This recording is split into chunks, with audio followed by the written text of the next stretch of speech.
J'aime beaucoup la levrette. C'est confortable, la sensation est agréable. Le problème, c'est que souvent ça me fait mal. Un peu comme si ça tapait au fond du vagin. C'est un peu frustrant, mais au final, je m'estime chanceuse.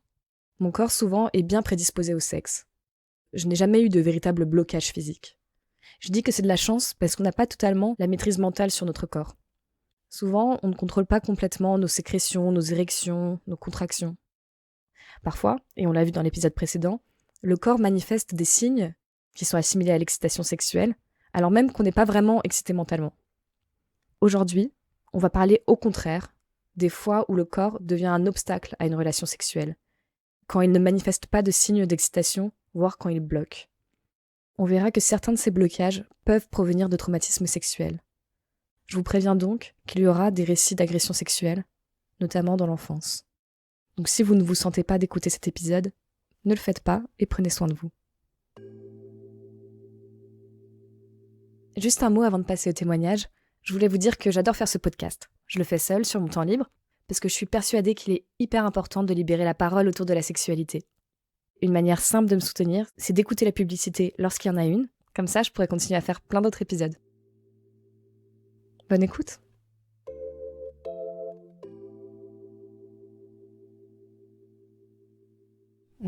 Lorsque la ménopause s'installe, le corps change très très vite. Et de mémoire, le manque de lubrification a dû venir sur 6 mois peut-être. Ça vient extrêmement rapidement. Et comme ce n'était pas quelque chose dont j'étais au courant, c'est vrai que j'étais assez surprise. Quelles que soient les caresses que je peux avoir ou quoi que ce soit, mon vagin reste désespérément sec. Et ça, c'est quand même assez embêtant. Ça donne l'impression à l'autre qu'il n'y a pas de désir. Je pense aussi que c'est agréable dans une relation sexuelle pour un homme de sentir que ce qu'il fait à sa partenaire, effectivement, la fait réagir. Maintenant, il n'y a plus cette réaction-là. Donc, bon, il l'a compris depuis des années. Maintenant, j'ai 63 ans, donc je suis ménopausée depuis longtemps. Et donc, nous prenons du gel intime, puisque cette lubrification naturelle n'est plus là. Et puis, de temps en temps, effectivement, peut-être par manque de libido, j'ai eu le vagin un peu contracté. Et donc là, ça fait effectivement un peu mal. J'en ai parlé à la gynéco, elle m'a expliqué que lors de la ménopause, le col de l'utérus devenait sec et rigide. Du coup, effectivement, lors d'une pénétration, ça fait mal, ce n'est pas agréable. J'essayais d'être le plus détendu possible en me disant qu'un vagin, c'est fait pour être bien étendu et qu'il n'y a aucune raison que ça fasse mal. Mais néanmoins, ce n'était pas toujours très agréable. Donc, on utilisait un maximum de gel intime, de lubrifiant. Et parfois, même malgré ça, ça faisait encore un petit peu mal. Mais sinon, bon, en général, ça va quand même. En fait, faut savoir, j'ai un petit problème de vaginisme qui fait que je peux pas du coup me faire pénétrer. J'arrive à me faire pénétrer un petit peu, mais à un moment où il faut que j'arrête parce que j'ai vraiment trop mal. J'ai un blocage, ça se fait au niveau du périnée, tout ça. J'ai mes muscles qui se contractent d'un coup. Bon, après, les 3 avec qui j'ai couché ont été super compréhensifs. Genre, ils m'ont dit si t'as mal, tu me dis. Par exemple, j'ai rencontré un gars au début d'année, au mois de septembre, qui m'excite vraiment physiquement et tout. Franchement, je l'adore. Et j'avais beau être très excitée, avoir envie de lui et tout. Et pourtant, ça passait pas, j'avais extrêmement mal. Et du coup, la semaine dernière, quand j'ai vu l'autre qui m'excitait pas du tout, ça faisait encore plus mal parce que du coup, j'avais pas forcément envie. Mais non, c'est insoutenable. Vraiment, j'essaye vraiment. Vendredi dernier, j'ai vraiment essayé de tenir. Mais à un moment où j'ai l'impression qu'il y a tout qui se déchire et j'ai l'impression de saigner de partout, alors que pas du tout, mais ça fait vraiment trop mal, quoi. Mon vaginisme, en fait, c'est con à dire, hein, mais j'ai l'impression que je suis pas vraiment femme. Je me sens encore gamine, j'ai pas l'impression d'avoir eu de relations sexuelles, en fait. Alors que pourtant, je me fais plaisir et on me fait plaisir aussi sans forcément avoir de pénétration. En gros, ouais, c'est un peu glauque comme histoire. Quand j'étais gosse, je devais avoir vraiment 5-6 ans. J'ai un de mes cousins, il avait 12 ans quand j'en avais 6. J'étais allée chez eux avec ma sœur et tout. Avant de passer à table, il m'a dit ouais, viens sur mes genoux, on va jouer à Uno. Du coup, on était en par équipe. Du coup, il y avait ma sœur, son frère, et moi j'étais sur lui. Et à un moment, je commence à sentir qu'il met sa main dans mon jean, par-dessus ma culotte, donc pas en dessous. Donc, ok. Et je vois qu'il essaye un peu, mais enfin, j'avais 5 ans, 6 ans, tu comprends pas forcément, tu sais pas trop ce qui se passe. Et je me souviens de m'être dit ouais, non, c'était une erreur, quoi. Il a pas fait exprès. Donc la soirée se passe et tout continue. Et le soir, en fait, on est dans son salon, il a fait canapé lit, on regarde un film, et il me dit viens entre mes jambes allongées. Et là, en fait, il commence pareil à me caresser le ventre et tout. Je trouvais ça hyper agréable au début. Franchement, je pensais vraiment pas ce qui allait se passer et tout. Et il commence à mettre sa main sur ma culotte et après il met sa main dans mon vagin et il commence en fait à me doigter. Et je me souviens d'avoir des réactions comme fermer mes cuisses, me tourner à gauche, à droite, pour lui faire comprendre que bah ça me plaisait pas, enfin c'était gênant, sauf que bah il continuait et tout. Et je pense que c'est ce qui a créé une sorte de traumatisme, une sorte de blocage. Et ce qui fait que bah du coup, bah, maintenant j'ai du mal avec ça, quoi, avec tout ce qui est pénétration. J'avais 5 ans, 6 ans, j'ai rien dit. J'évite d'y repenser, c'est dans un coin de ma tête. Je sais pas forcément ressasser le passé et tout. Quand j'ai pris conscience, c'est vraiment été une révélation. Et je me suis dit, bon, peut-être qu'il faudrait que je commence à en parler. Enfin, j'ai écrit un petit truc déjà, pour me dire, déjà, tu l'as écrit, c'est pas mal. Et c'est que vraiment, genre, ça fait 1 mois que j'ai réussi à le dire à ma sœur, mais genre comme ça, on était au téléphone et tout. Et je lui dis, bah en fait, ouais, j'ai ce problème-là et tout. Et elle me fait, mais c'est dû à quoi? Et je lui explique l'histoire, elle me fait, mais ça me dégoûte et tout. Pourquoi tu me l'as pas dit? Et elle est là en mode, mais non, c'est pas possible, on le voit encore et tout. Enfin, ça me dégoûte. Et elle me dit, tu devrais lui en parler. En soi, oui, peut-être, mais je me sens pas prête de lui en parler et j'ai pas forcément envie de bousiller, entre guillemets, sa vie ou son moral à cause de cette histoire-là, même si d'un côté, moi, ça m'a fait du mal. Maintenant, il doit avoir 25 ans, un truc comme ça. Et en vrai, ma sœur a raison sur un point quand elle dit, tu sais que parfois un désolé, ça fait du bien. Et du coup, j'y réfléchis, mais je sais pas trop, quoi. Moi, je me suis rendu compte d'un truc, c'est que mon corps se souvenait plus enfin, était plus traumatisé par les choses que j'avais vécues que mon mental, en fait. Parce que moi, j'étais vraiment passée outre, alors que je comprends que mon corps m'envoie des signaux en mode, bah non, en fait, j'ai peur maintenant. Je trouve ça assez agaçant parce que j'essaye de vraiment me détendre en me disant, ça va aller et tout. Mais je crois que mon corps m'entend pas, il a pas encore confiance, je crois. Mais c'est trop bizarre, j'ai l'impression qu'il y ait 2 êtres en moi, et un qui dit oui et l'autre qui dit non, et du coup, bah, au final, ça marche pas, quoi.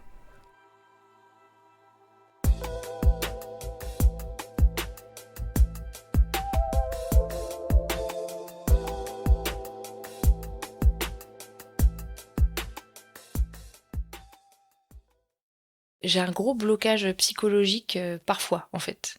Je sais que il faut un certain nombre de conditions, il faut que je sois bien, il faut que je sois bien installée, il faut pas qu'il fasse trop froid, il faut que ce soit comme ci, il faut que ce soit comme ça. Et je sais que le moindre truc, mais typiquement j'ai pas la couette et j'ai froid, quoi. Je sais que ça peut m'empêcher de me mettre dedans et du coup de mouiller. C'est un peu bizarre, c'est un moment où on est là comme ça, il se passe rien, c'est le silence, on fait ah c'est cool, et en fait moi je sens très bien que je mouille pas, lui il sent très bien que je mouille pas, et du coup j'attends que ça vienne. Ça m'est déjà arrivé vraiment d'espérer, de me dire attends je mouille ou pas là, j'espère que je mouille, et puis je sens un peu sa main, bah du coup non je pense que je mouille pas assez. Je mouille vraiment tout le temps, à part si je suis désexcitée un moment pendant l'acte, comme du coup la semaine dernière. J'ai vu un pote, on a couché ensemble, mais bon, il couchait de manière un peu sauvage, et c'était pas du tout mon délire. Enfin, j'étais là, je regardais le plafond, j'étais en mode bon, bah quand est-ce que ça se finit? Parce que bah moi je kiffe pas trop, quoi. J'ai eu vraiment de mal à mouiller. Pour le coup, je sentais pas mon vagin trempé, quoi. C'était compliqué. En fait, il m'est arrivé une fois d'être vraiment excitée, mais que je ne mouille pas. C'était avec une personne que je voyais de façon régulière. Il savait ce qui fonctionnait sur moi, je savais ce qui fonctionnait sur lui. Et là, il n'y a rien qui répondait, quoi. Rien du tout. C'était sec, sec, sec, sec, sec, là. On a essayé plus ou moins en disant oh, peut-être qu'avec une première pénétration, ça tirait, ça faisait mal. C'était terrible. Franchement, je ne conseille ça à personne. Et j'étais frustrée parce que j'ai pas de libido très très forte en fait. Il faut que le gars impulse la chose. Mais une fois que la roue est lancée, elle est lancée. Et là, la roue était lancée, mais le corps ne répondait pas. Et j'étais vraiment frustrée parce que ça voulait pas venir alors que j'avais vraiment envie. Puis de se regarder dans le blanc des yeux en se disant ça fonctionne pas. Est-ce que t'es sûr que t'en as vraiment envie? C'est pas parti en engueulade, mais presque. Et en fait, le gars pensait que en fait, j'en avais pas envie. Pour lui, la mouille, c'est mécanique, quoi. Là, je suis comme, mais toi, ça t'arrive des fois d'avoir une panne? Ben, c'est pareil, t'en as envie, mais ça monte pas. Ben là, c'est pareil, j'ai envie, mais ça veut pas venir, quoi. Ça mouille pas. Au moment où mon premier rapport allait venir, au moment donc de mettre le préservatif, j'arrive pas trop à le dérouler en fait sur mon pénis. Et du coup, j'ai eu besoin d'utiliser un deuxième préservatif. Au moment de retrouver le deuxième préservatif, de essayer de le remettre, je me rends compte qu'en fait, je le remets sur un pénis plutôt au repos. Et donc là, c'est la panique. Ma copine essaie de me rassurer en me disant que c'est normal, que ça avait pas l'air très grave, ça avait pas l'air de trop la préoccuper. Et au moment où j'ai eu un retour de l'érection, j'ai pas remis de préservatif. Donc mon premier rapport, il était non protégé à cause de cette peur de pas avoir d'érection et la peur de pas oser mettre un préservatif pour pas à nouveau perdre l'érection et pas à nouveau décevoir. Bref. Après, le fait d'avoir une érection, c'est devenu un peu mon problème principal dans ma vie, qui me bouffait un peu toutes mes journées. Je pense que c'était aussi lié au fait que ma copine voulait avoir des rapports à des moments où moi j'avais pas forcément envie, donc autour de la pause déj, etc. À ce moment-là, avoir une érection, ça me prenait plutôt, sincèrement, entre 1 heure, 1 heure et demie, parfois 2 heures. Par exemple, elle avait essayé de me faire une fellation alors que j'étais au repos pour refaire partir l'érection. Et moi, ça me plaisait, mais pas du tout cette idée. Déjà, la fellation, ça m'intéressait pas tant que ça à l'époque, ce qui avait l'air de bien surprendre ma copine. Mais surtout, l'idée d'une fellation qui partait sur un pénis au repos, ça me donnait vraiment pas envie. Alors qu'aujourd'hui, je verrais pas non plus tant le problème que ça. De plus que j'ai appris après quelques rapports qu'en fait elle racontait assez librement nos rapports, et alors là du coup ça m'a créé pendant quelques années une sorte de stigma où je me disais en fait les gens savent que je suis pas un bon coup. Le fait de pas réussir à bander, c'est je pense le summum du sujet tabou entre potes. Parce que en fait ça écrabouille et ça fait de la purée de ta masculinité, tu vois. Après un paquet d'années de relations, je me suis retrouvé en plein célibat, les allers-retours sur les applis, une nana par soir pendant des semaines. J'ai le souvenir de me retrouver avec une nana avec qui l'objectif était que ce soit un peu plus sérieux que simplement le sexe post-vert, et de la ramener chez moi. Et en fait, on avait beaucoup bu. Et je me souviens de l'avoir essayé de me sucer mais pendant 20 minutes, tu vois, en se disant genre ça va venir, ça va venir, ça va venir. Et rien. Vraiment le vide. C'est ultra dur à vivre. Et typiquement, cette fille-là, j'ai été très gêné de lui proposer de se voir après. Deuxième histoire, ça faisait donc 2 ans au moins que j'avais pas eu de rapport. C'était une fille que j'avais rencontrée en soirée, on était au second date, etc. J'étais assez alcoolisé parce qu'on nous avait payé des shots au bar. Et on finit par aller chez cette fille. On a passé du temps à se toucher habillé. Après, j'avais fait une tentative de cunilingus. Au bout d'un moment, en fait, je suis un peu à court d'idées. Je me dis, bon, bah là, la fille doit s'attendre quand même à ce que j'ai une réaction, mais moi, j'en ai pas. Donc déjà, la première réaction, c'est de la panique. Vraiment, je me suis dit, mais merde, fait chier, ça fait 2 semaines que je rame et tout, mais au final, moi, j'y arrive pas, c'est trop chiant, j'ai trop bu, je suis trop con, je suis pas performant. Ça m'a rappelé donc ma relation avec ma première copine. Du coup, j'ai fini par le dire à la fille, qui m'a demandé déjà si le fait de l'avoir vue déshabillée, ça m'avait désexcité. Alors déjà, ça, c'était une réaction à laquelle je ne m'attendais pas vraiment. J'étais un peu surpris au début, après j'étais plutôt déçu. Du coup, ça a renforcé le poids sur mes épaules. Moi, mon niveau d'alcoolémie a descendu, mais en niveau assez phénoménal. Et là, on s'est arrêté complètement. On a juste reparlé un peu. J'ai passé une des pires nuits de ma life parce que du coup, j'avais l'impression d'être nul, de l'avoir déçue. Elle dormait pas du tout avec moi, elle était sur le côté. J'avais un peu le seum. Du coup, après, vraiment, pour moi, bander, avoir une érection, c'est devenu central dans ma vie sexuelle. Je sais que avec ma copine actuelle, les premières fois, par exemple, on s'est embrassé et que moi, j'ai commencé à ressentir une érection, etc., c'est des choses qui me rassuraient instantanément. Je me disais, c'est cool, t'arrives à avoir une érection plutôt facilement pour l'instant, donc peut-être que le jour où il faudra, ce sera plus facile. Après, avec cette copine, j'ai à nouveau eu des problèmes pour mettre le préservatif. Ça a duré, je pense, sur 2-3 rapports facilement. Après, je me suis fait tester, le problème du préservatif est disparu, et du coup, j'avais plus aucun problème lié à l'érection. Maintenant, en tout cas, dans cette relation, ça me préoccupe plus du tout, et c'est plutôt agréable. J'ai toujours un peu une appréhension en me disant, peut-être que dans mes relations futures, au moment de mettre le préservatif, il y aura peut-être des problèmes.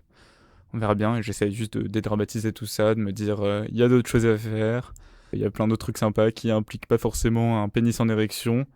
Au pire, si la fille est vraiment déçue parce que t'as pas d'érection ou qu'il n'y a pas pénétration, c'est peut-être que ça valait pas forcément le coup, quoi. Avec mon mari, on a parlé une fois du fait qu'effectivement, il n'avait pas d'érection très longtemps, quoi. Quand il me pénètre, il fait 2 ou 3 allers-retours et c'est fini. Il a aussi maintenant, depuis 2-3 ans, il a une difficulté à bander. Enfin, il bande pas vite et il débande vite. Donc en gros, il est plus en forme très très longtemps. Et on en a discuté un jour et je sais qu'il en a parlé au médecin parce que le médecin lui a donné une ordonnance pour du Viagra ou un truc de type Viagra. Je lui ai pas demandé pourquoi il n'était pas allé le chercher, alors qu'en plus on a nos rendez-vous amoureux du dimanche matin, donc il pourrait vraiment programmer de prendre ce Viagra. Je ne sais pas pourquoi il ne le prend pas. Il faudrait peut-être un jour qu'on en parle. Un jour, il m'a ramené un God. On l'utilise de temps en temps. Donc, ce God, on lui a donné un nom aussi, comme on a un petit nom pour tout. Alors, de temps en temps, on appelle le God à la rescousse. C'est lui qui le prend ou c'est moi. Puis, effectivement, à partir de là, moi, je suis plus satisfaite, puisqu'avec le God et les caresses du clitoris, là, effectivement, j'atteins l'orgasme de façon plus agréable. Et plus rapidement aussi. Puis, on a eu un problème, c'est qu'il a eu pendant longtemps, et il a encore de temps en temps, le bout du gland qui se coupe. Et donc, ça réduit effectivement le nombre de positions qu'on peut prendre parce qu'il ne se sent pas rassuré, il a peur. Ce bout de gland se recoupe très vite, il est alors un médecin, ça ne se règle pas facilement. Donc, il a finalement le bout du gland sensible. Donc, il faut quand même qu'on fasse un petit peu attention.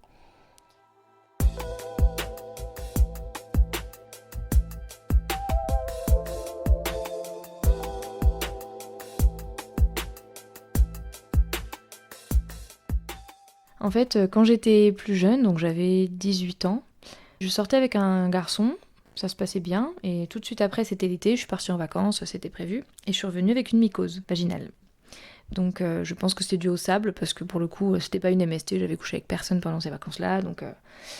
Et comme j'étais jeune, comme je le connaissais pas vraiment bien, ça faisait 2 mois qu'on était ensemble, j'ai pas osé lui dire tiens, j'ai une mycose. On a fait l'amour à mon retour de vacances, et ça m'a fait très mal. Ça me brûlait. Et bon, j'ai rien osé dire parce que un peu la honte, quoi. Plus tard, on l'a refait une deuxième fois, j'ai eu très mal, je n'ai toujours rien dit. Et voilà, ça a dû arriver peut-être 2-3 fois. J'ai fini par me faire soigner, donc j'ai été voir la gynéco. Ma mycose a disparu. Par contre, j'avais initié une telle inquiétude, une telle angoisse, une telle appréhension de faire l'amour, parce que je savais que j'aurais mal, et puis qu'en plus je pouvais rien dire, qu'en fait, mon corps a gardé en mémoire cette douleur-là, associée à l'acte sexuel. Et à partir de là, j'ai eu mal à presque chaque rapport sexuel pendant 3 ans. Alors qu'avant, j'avais déjà eu un copain, j'avais jamais eu mal. Avec lui, avant ça, c'était pas arrivé beaucoup, mais je n'avais jamais eu mal.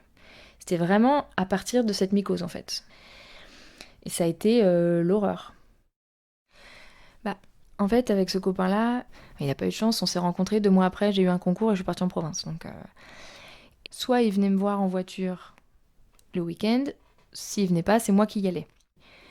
Mais du coup, vu qu'on se voyait pas souvent, on se voyait pas la semaine, c'était, je pense, impensable pour lui comme pour moi qu'on se voit tout un week-end et qu'on fasse rien, en fait.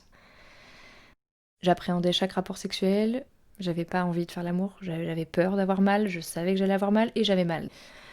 Je ne pensais qu'à ça, en fait. Je pensais qu'au fait que j'avais mal et qu'il fallait que je me détende. Et donc, en fait, ça fonctionnait pas. Je savais que c'était pas normal. Et je me suis beaucoup de fois dit heureusement que c'est pas mon premier copain. Sinon, je me serais dit c'est ça ma vie. Je suis comme ça et j'ai pas le choix et voilà. Après, on a fini par en parler. Je lui ai dit que j'avais mal, je lui ai dit que ça me brûlait. Sauf que j'étais jeune. On avait 7 ans d'écart, donc j'avais 18 ans, il avait 25 ans. Moi, c'était ma 2e ou 3e expérience sexuelle. C'était mon 2e copain vraiment. Il connaissait beaucoup de choses, d'ailleurs il m'a appris beaucoup de choses. Et je me sentais pas trop légitime de lui dire...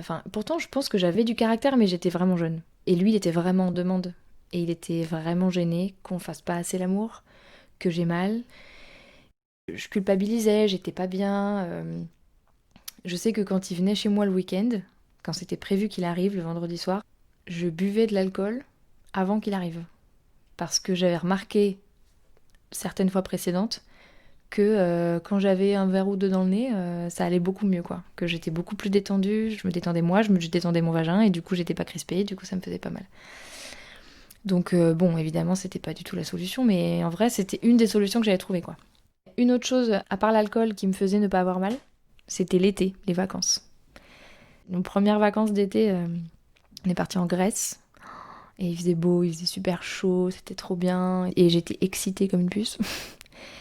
Et je me rappelle, j'avais vraiment envie pour le coup, et j'avais pas mal. Et c'était trop bien, quoi. Donc, ça me faisait quand même me dire que ça dépendait des contextes et que c'était pas tout le temps.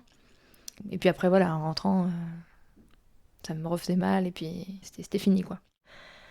Je me souviens que j'avais fait des examens et quand je suis sortie, j'ai lu les examens, j'ai regardé qu'il n'y avait rien en fait, il n'y avait rien de physiologique. Et je me suis effondrée en larmes, je me rappelle encore, je suis allée sous un porche dans la rue pour pleurer parce que j'étais anéantie que ce soit psychologique en fait, de me dire ok, il n'y a rien, donc c'est dans ma tête. Donc tout ça, c'est dans ma tête. C'est encore pire en fait, parce que c'est encore plus dur à combattre un blocage psychologique que juste un petit truc, un petit champignon, une petite merde, une MST. Je m'en doutais, et voilà, là j'avais la certitude que c'était psychologique. Moi après, j'ai appris que ça s'appelait une dyspareunie, quoi. C'est juste des douleurs pendant l'acte. Et du coup, à partir de là, après, j'ai vu une sexologue aussi, qui m'a dit qu'il fallait me détendre, qui m'avait fait acheter un god en fait. Et elle m'avait dit, il faut que vous détendiez l'arrière du vagin en fait. Parce que c'est là que je contractais, quelque chose comme le périnée. On le faisait parfois avec elle, elle appuyait vraiment en bas pour détendre en fait. Et elle me demandait de le faire aussi à la maison. Et je me souviens d'une phrase qu'elle m'avait dite, et après ça a fait vraiment écho. Pour trouver une solution, elle m'avait dit qu'il fallait quand même qu'on fasse une pause dans les rapports sexuels. Parce qu'elle sentait bien que lui, il était en demande, moi je me forçais. On se disputait beaucoup à propos de ça. Il me disait même, tu sais que je vais finir par te tromper, genre j'ai besoin, enfin c'est important, on peut pas vivre une vie comme ça. Et je m'en rendais compte. Et je lui disais, bah si tu veux me tromper, trompe-moi, qu'est-ce que tu veux que je te dise, j'ai mal, j'y peux rien. Enfin, et j'arrêtais pas de lui dire, je te rappelle que j'ai eu un mec avant toi et c'était pas comme ça. Donc après il me disait, t'es peut-être allergique à mon sperme. Enfin bon, il me racontait des trucs. Bon, il était pas très très malin et très compréhensif, je pense, avec le recul. Et la sexologue m'avait dit, vous allez faire une pause de 2 mois. 2 mois sans rapport sexuel. Et j'avais dit, ok.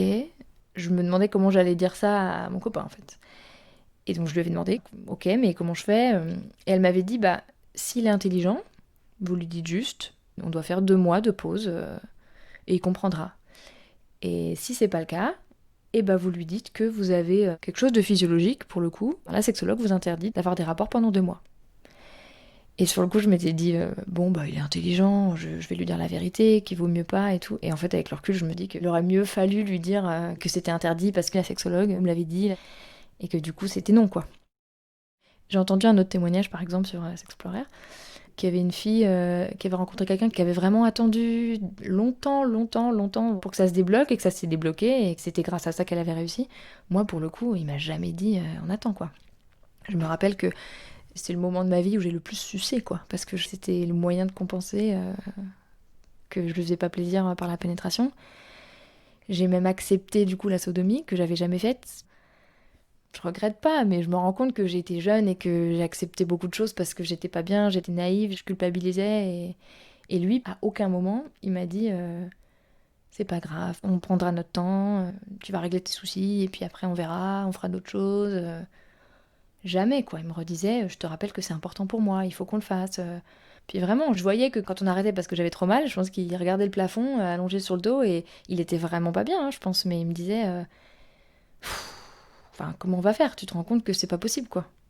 Il voyait pas d'autre solution que d'arrêter. Et en fait, ça s'est arrêté.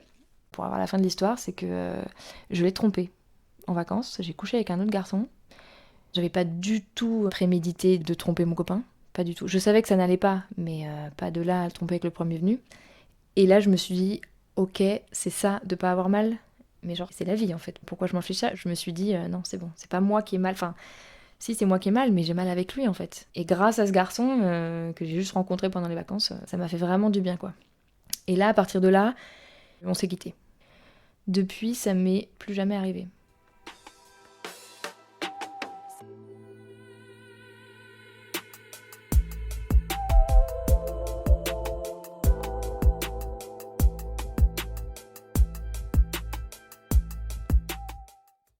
Selon l'Association française d'urologie, l'excitation sexuelle se traduit chez l'homme par l'érection et l'éjaculation, et chez la femme par la lubrification vaginale et l'érection du clitoris. Pourtant, dans ces 2 derniers épisodes, on peut voir que ce n'est pas si simple. D'un côté, on peut être excité et ne pas bander, ne pas mouiller, ou encore avoir le périnée contracté rendant toute pénétration douloureuse. De l'autre côté, au contraire, on peut ne pas être excité et pourtant bander, mouiller, etc. Bref, comme d'habitude, on ne peut préjuger de rien en matière de sexualité. Dans le prochain épisode, on parlera de l'orgasme. Ce sera le 3e et dernier volet de cette série sur les réactions physiologiques du corps. En attendant, vous pouvez toujours m'écrire et me suivre sur ma page Instagram s'explorer.podcast. Et si vous aimez le podcast, n'hésitez pas à laisser une note ou un commentaire sur iTunes ou à en parler autour de vous. À bientôt!